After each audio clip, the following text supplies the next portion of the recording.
இன்றைக்கி வந்து பார்த்திங்கன்னா முக்கியமான கரண்ட் அஃபேர்ஸ் வந்து பார்க்க போகிறோம். ஸோ தமிழ்நாட்டில் 4 புதிய மாநகராட்சிகள் வந்து அறிவிச்சிருக்கிறாங்க. அது என்னென்ன அப்படின்னா புதுக்கோட்டை, நாமக்கல், காரைக்குடி, திருவண்ணாமலை. ஸோ இந்த 4 புதிய மாநகராட்சிகள் வந்து தமிழக அரசு வந்து அறிவிச்சிருக்கிறாங்க. தற்போது வரைக்கும் வந்து பார்த்திங்கன்னா தமிழ்நாட்டில் உள்ள மாநகராட்சிகளின் எண்ணிக்கை எத்தனை அப்படின்னா 21 இருந்துச்சு. இந்த நாளையும் சேர்த்து மொத்தம் தமிழ்நாட்டில் உள்ள மாநகராட்சிகளின் எண்ணிக்கை 25 அப்படிங்கிறதா. இது வந்து ஒரு முக்கியமான ஒரு கேள்வியாக இருக்கும். ஸோ தமிழ்நாட்டில் 25 மாநகராட்சிகள், 138 நகராட்சிகள், 512 பேரூராட்சிகள் வந்து இருக்குது.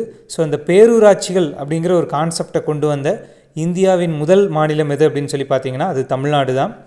ஸோ இந்த நகராட்சிகளை பற்றி வந்து பார்த்திங்கன்னா இந்திய அரசியலமைப்பில் 12வது அட்டவணையில் வந்து சொல்லியிருப்பாங்க. இது 74வது சட்டத்திருத்தம் மூலமாக கொண்டு வரப்பட்டிருக்கும்.